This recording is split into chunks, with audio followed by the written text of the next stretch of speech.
का अवसर रहा। जहां तक आज के समारोह का संबंध है 200 वर्ष का, मुझे लगता है हमसे ये भी अपेक्षित रहेगा कि हम डोगरा शासनकाल के कुछ एक तत्वों, कुछ एक विशेषताओं का भी उल्लेख करें, उस पर चिंतन करें, जो शायद आज भी रेलेवेंट है, अनुकरण है। और मुझसे पूछा जाए तो संक्षेप में मैं ये कहूँगा कि डोगरा शासनकाल के 4 बहुत बड़े हॉलमार्क रहे। सबसे पहला, न्याय आधारित प्रशासन, जस्टिस ड्रिवन गवर्नेंस। और जिस गुड गवर्नेंस की हम आज बात करते हैं उसका पालन उस समय हुआ, हर व्यक्ति को उसका अधिकार मिले बिना किसी भेदभाव। दूसरा, एक प्रगतिशील दूरंदेश नेतृत्व, विजनरी प्रोग्रेसिव लीडरशिप। इतिहासकारों ने इसका उल्लेख किया है कि बाकी राजवाड़ों की तुलना में, जो 560 से अधिक थे, हमारे यहाँ के महाराजाओं ने कई एक ऐसे निर्णय किए जिनका अनुसरण दूसरे राजाओं ने कई वर्षों के बाद किया। तीसरा, मौलिक विषयों पर उनकी प्राथमिकता, उदाहरण के तौर पर शिक्षा। ना मालूम कितने लोगों को इस बात का एहसास होगा कि सबसे पहले 2 डिग्री कॉलेज जम्मू कश्मीर में, Prince of Wales degree college Jammu में और एसपी कॉलेज श्रीनगर में, उस समय स्थापित हुए हैं। क्योंकि आजकल हम जरा अध्ययन का समय कम रहता है, इतिहास हम थोड़ा थोड़ा वैसे ही भूलते जा रहे हैं। जब सारे के सारे उत्तर भारत में मात्र 1 डिग्री कॉलेज था, गवर्नमेंट कॉलेज लाहौर। यूनिवर्सिटी एक थी, पंजाब यूनिवर्सिटी, और यदि किसी को ग्रेजुएशन करनी होती तो वहीं जाना पड़ता था। अटल जी जब बस लेकर के गए तो उस समय के वहाँ के ग्रेजुएट्स को लेकर के साथ ले गए, जिनमें से देवानंद साहब एक थे। यानी इतना दुश्वार था ग्रेजुएशन हासिल करना। ग्रेजुएशन की सुविधा जम्मू कश्मीर में सबसे पहले उत्तर भारत में हमारे महाराजाओं ने लाई। प्रगतिशील सोच का प्रदर्शन करते हुए हमारे राजाओं ने बेटियों को स्कूल, कॉलेज और शिक्षा ग्रहण करने के लिए प्रोत्साहित किया।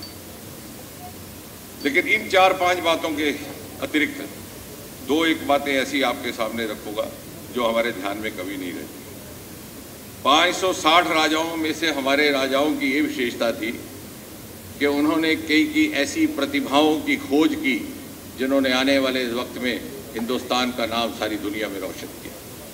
हम आपको जम्मू वासी कहते हैं, अपने आप को डोगरा वासी कहते हैं, लेकिन डोगरा अचीवर्स को भूल जाते हैं।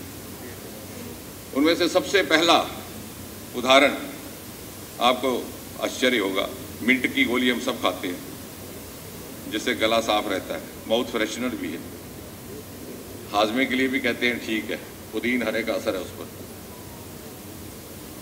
इसकी खोज करने वाली प्रतिभा की खोज महाराजा ने की। सन 1941-42 में सर रामनाथ चोपड़ा सेवानिवृत्त होते हैं कलकत्ता से, उनको जम्मू लाया जाता है। ड्रग रिसर्च लेबोरेटरी की स्थापना की जाती है। मिंट की पैदावार भारत में नहीं होती थी, क्योंकि सर चोपड़ा अक्सर देश विदेश आया जाया करते थे।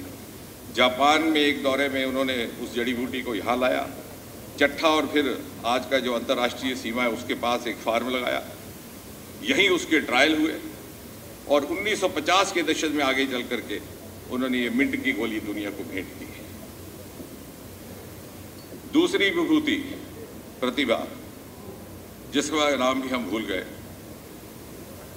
1920 में महाराजा प्रताप सिंह के शासनकाल में जन्मे प्रोफेसर सतीश धवन। बदकिस्मती से उनके जन्म स्थान वाले भी भूल गए कि वो यहाँ की पैदाइश थे, जम्मू कश्मीर की। जब वो युवावस्था में प्रवेश किए तो महाराजा हरि सिंह का शासनकाल था 1925 के बाद। विज्ञान में उन्होंने अपनी रुचि दिखाई, उनको अध्ययन करने का मौका दिया गया। बाद में वही बंगलौर गए, वहाँ जाकर के उन्होंने सारा भाई के साथ मिलकर के इसरो और स्पेस डिपार्टमेंट की स्थापना की। आज जिसका जिक्र आप गगनयान और भारत का एक मूल का व्यक्ति कल अंतरिक्ष में जाएगा अगले वर्ष, या चंद्रयान जो धरती पर लैंड कर चुका है, जो जिक्र करते हैं आप लोग अक्सर, ये उन्हीं की देन है। उन्होंने इसी प्रोग्राम की नींव रखी। और तीसरी विभूति जो उन्हीं की तलाश थी, भारतीय उपमहाद्वीप की विख्यात गायिका मल्लिका पुखराज।